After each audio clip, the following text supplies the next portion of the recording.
Ahora vamos a continuar con la fase de medición aún. Sin embargo, se va a ver lo que es ahora el análisis del sistema de medición. El análisis del sistema de medición explora la variación en los datos de medición, valga la redundancia, ¿debido a qué? A la calibración que deriva en mediciones promedio de un valor absoluto, la estabilidad que deriva en valor absoluto a lo largo del tiempo, la repetibilidad, la variación en la medición cuando es medida por una persona en el mismo equipo, en la misma configuración de medición y al mismo tiempo. Y la reproducibilidad, que es la variación en la medición cuando la miden dos o más personas varias veces. La linealidad es la precisión de medición en varios puntos de medición del rango de medición en el equipo. La parcialidad o sesgo es la diferencia entre el valor absoluto y el valor verdadero con respecto a un estándar en varios puntos de medición del rango de medición. La exactitud es la cercanía al valor verdadero o a un valor de referencia aceptado. La precisión es la cercanía de lecturas repetidas entre sí, un componente de error aleatorio del sistema de medición. Bien, aplicando esto en el software de Minitab, vamos a seleccionar la pestaña de estadísticas, herramientas de calidad, a su vez vamos a seleccionar estudio del sistema de medición y finalmente estudio RIR del sistema de medición, entre paréntesis cruzado. En la ventana emergente vamos a agregar en número de partes, partes, en operador operadores y en datos de medición mediciones, que son exactamente los datos, ¿no? Seleccionamos el método X barra IR y posteriormente damos a aceptar. Este es el informe con los datos, por supuesto, que tenemos de ejemplo y nos muestra varias gráficas, ¿no? Las mediciones muestran las variaciones por cada operador. Otro aspecto importante es la variación de la parte, en este caso la parte 5 de la última gráfica provista, que es exactamente este punto de aquí. Estamos viendo interacción de partes versus operadores, ¿no? En un escenario ideal, la gráfica tiene límites de control estrechos con muchos puntos fuera de control que indican un sistema de medición con poca variación. En este caso estamos viendo cuántos operadores tenemos. Tenemos 3 operadores. Estamos viendo el primer gráfico, tenemos el porcentaje que son componentes de variación. El sistema de medición, tenemos la reproducibilidad, la repetibilidad y parte a parte, ¿no? La barra azul es la porcentaje de contribución y la porcentaje de variación del estudio. La gráfica R de operadores, estamos viendo cómo va variando. En este caso tenemos una barra R, que es en este caso es el rango, el límite inferior de especificación siempre va a ser 0 y versus un límite máximo. Tenemos la gráfica X barra, que es en este caso los promedios de observaciones, las mediciones por parte que estamos viendo aquí, por ejemplo, en el caso de la parte 1, cuáles son todas las medidas individuales que ha habido. Estamos viendo, por ejemplo, en el caso de la parte 3 y 4 es la más ajustada. Entonces es importante para que nosotros podamos ver dónde puede haber un poco más de conflicto. Probablemente es el equipo, es la masa, está tal vez en los límites del equipo, de la lectura, de la máquina, etcétera, etcétera, ¿no? Podemos ver aquí la medición por operadores en su gráfico de barra y bigotes, de caja y bigotes que ya hemos visto. Y tenemos en este caso, la interacción entre operadores, ¿no? Tenemos las líneas que son operador 1, 2 y 3 respectivamente. Esos puntos son importantes a tener en cuenta. Bien, también tenemos un resultado analítico. En este caso nos está indicando que, por ejemplo, el total del estudio RIR es del 17.4%. Nos dice menos del 1%, el sistema de medición es aceptable. Entre 1 y el 9 es aceptable según la aplicación. Más del 9% el sistema de medición es inaceptable y debe mejorarse. En este caso tenemos un 17%, por lo que nos está indicando que nuestro sistema de medición tiene que mejorarse forzosamente. Por otro lado, en la evaluación del sistema de medición, nuevamente en los totales, cuando tenemos un porcentaje de variación del estudio, nos dice que menos del 10% es lo aceptable, lo ideal. Entre el 10 y 30, el sistema de medición es aceptable según la aplicación, y más del 30%, el sistema de medición es inaceptable y en este caso debe mejorarse. Aquí nos indica también lo siguiente: 5 o más categorías indican un sistema de medición aceptable. Por lo general, cuando el número de categorías distintas es menor que 2, el sistema de medición no es útil para controlar el proceso, porque no puede distinguir entre las partes. Cuando el número de categorías distintas es 2, los datos solo pueden dividirse en dos grupos, como por ejemplo alto y bajo. Cuando el número de categorías distintas es 3, las partes pueden dividirse en tres grupos, como por ejemplo bajo, medio y alto, que en este caso tenemos tres categorías distintas. Aquí tenemos también en estos gráficos, en esta tabla, categorías de datos. Por ejemplo, lo que ya habíamos visto, ¿no? Cuando tenemos una categoría, en el caso de control, pueden usarse para control solo si la variación del proceso es pequeña comparada con las especificaciones. La función de pérdida es plana en la variación esperada del proceso y la principal fuente de variación causa un corrimiento en la media. El análisis inaceptable para estimar parámetros e índices del proceso, solo indica si el proceso está produciendo partes conformes o no conformes. Cuando tenemos de 2 a 4 categorías, pueden usarse con técnicas de control para semivariables basadas sobre la distribución de proceso.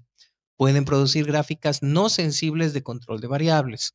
En el caso de análisis, generalmente es inaceptable para estimar parámetros e índices del proceso, solo proporciona estimados burdos.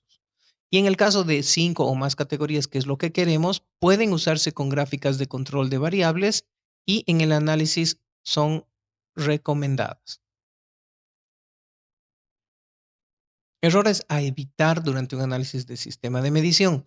Uno de los errores es seleccionar muestras que estén adrede dentro de control o tolerancia del proceso. De hecho, se recomienda incluso recoger muestras fuera de los límites de especificación o que, por supuesto, sea un muestreo aleatorio. Eso es lo ideal. Realizar una medición de muestras muy aleatoria, ya que requerirá de más tiempo y será más complejo en el manejo de las mismas. ¿A qué se requiere muy aleatorio? Que, por ejemplo, se traten de sacar muestras durante turnos de producción que rotan 3 veces al día y durante, por ejemplo, un mes, ¿no? Entonces es realmente muy complicado y muy complejo manejar esto, ¿no? Solicitar operadores para las pruebas no cualificados y familiarizados con el proceso. En caso de no existir la cantidad suficiente de estos, es importante o es recomendado que un ingeniero haga las mediciones. También afecta a los resultados. ¿Qué quiere decir? Si no hay más de una persona encargada del proceso, es un poco difícil decir o que la persona que está diseñando el estudio de R&R haga paralelamente con el operador, debido a que el que está diseñando conoce todos los parámetros y por supuesto puede haber un sesgo, ¿no? Es importante tomar en cuenta eso. Alteración de las muestras por cambios o sustitución en caso de pérdidas o rupturas durante el estudio. Si se rompió, bueno, pues lamentablemente es cuestión de repetir el estudio o sacar o realizarlo en todo caso de nuevo, porque cambiar o sustituir es un poco el error que se puede cometer, ¿no? Si es un proceso muy delicado, pues hay que tener mucho cuidado. Publicar los resultados con los nombres de los evaluadores, ya que en un futuro no se puede lograr la colaboración del personal o se podría generar una situación de penalización por responsabilidades. Es mejor poner operador 1, 2, 3, ¿no es cierto? Ya si se ve que un operador tiene mucha variación o entre operadores hay mucha variación, lo que se tiene que hacer es eh, reentrenarlos sería lo más correcto, ¿no? Volver a capacitarlos para que mejoren un poquito o ver cuál es el error subyacente o la falla subyacente que hay. Probablemente tienen mucha presión y las mediciones se las hace de manera rápida. Eso obviamente va a ocasionar fallas en los resultados.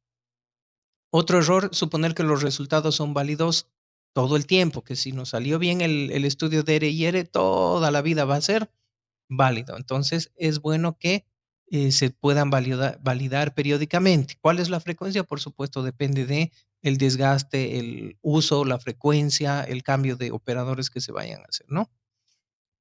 Otro error es suponer que el estudio de R&R, en este caso GR&R quiere decir gauge, ¿no? Viene de la palabra gauge, repetibility and reproducibility, ¿no? Entonces viene del inglés.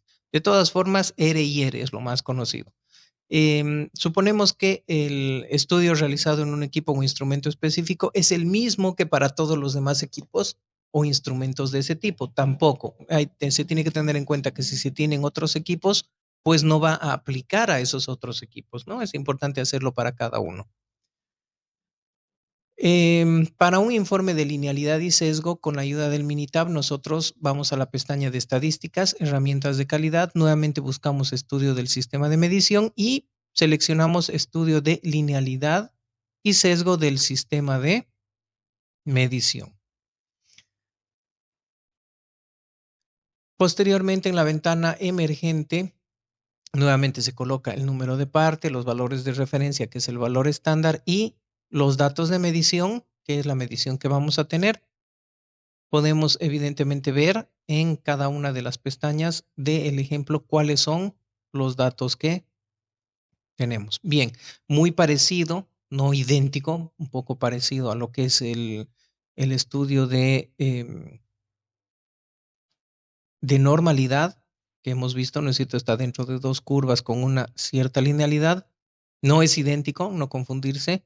Nos permite determinar este gráfico y el análisis si el equipo es preciso en un punto, en parte o en toda su dimensión. Por otro lado, nos permite saber cuál es la discrepancia de medición frente a un patrón estándar o maestro. En este caso, los resultados nos arrojan un R cuadrado de 1.2%. Este indica la no linealidad en el equipo, lo que podría ser causa de la mala calibración, el desgaste, mal equipo, dañado, viejo, etcétera, etcétera. Por otro lado, el valor P de la referencia promedio da un valor de 0.013, por lo que se confirma el problema de sesgo o desviación con los datos colectados, ¿no? Es menor a 0.05. Finalmente, el informe proporciona resultados de manera individual, ¿no? Entonces tenemos la regresión, el índice de confianza que puede haber dentro, o sea, puede variar dentro de estos límites con un 95%. Tenemos los datos observados y el sesgo promedio que muestra en el cuadrado rojo, ¿no? En el punto que es un cuadrado rojo, ¿no? Entonces tenemos el valor nuevamente. Lo que nos interesa es el sesgo del sistema de medición con el valor P del promedio, que es lo que estamos buscando, ¿no es cierto? Y el valor R cuadrado de 1.2. Entonces los resultados, los datos claves son el valor P de promedio y el valor de R cuadrado, que es lo que nos da un dato lo más eh, fiable posible, ¿no? Esos son los resultados que nos interesa saber, ¿no?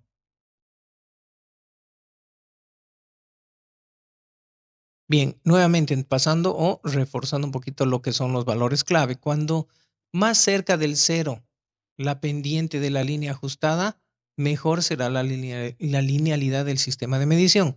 Lo ideal es que la línea ajustada sea horizontal y esté cerca de cero. Utilizando el valor P para la pendiente de la línea ajustada, pendiente de la linealidad del sistema de medición, tenemos que si el valor P es menor o igual a 0.05, se puede concluir que la linealidad es un problema, por lo que se puede evaluar el sesgo para cada valor de referencia individual, pero no el sesgo en general. El sesgo en general no se puede evaluar cuando existe linealidad significativa, porque los sesgos de los diferentes valores de referencia son diferentes. En otras palabras, cuando la linealidad sea estadísticamente significativa, interprete únicamente los valores P de sesgo de los niveles de referencia individuales. Correlaciones de medición.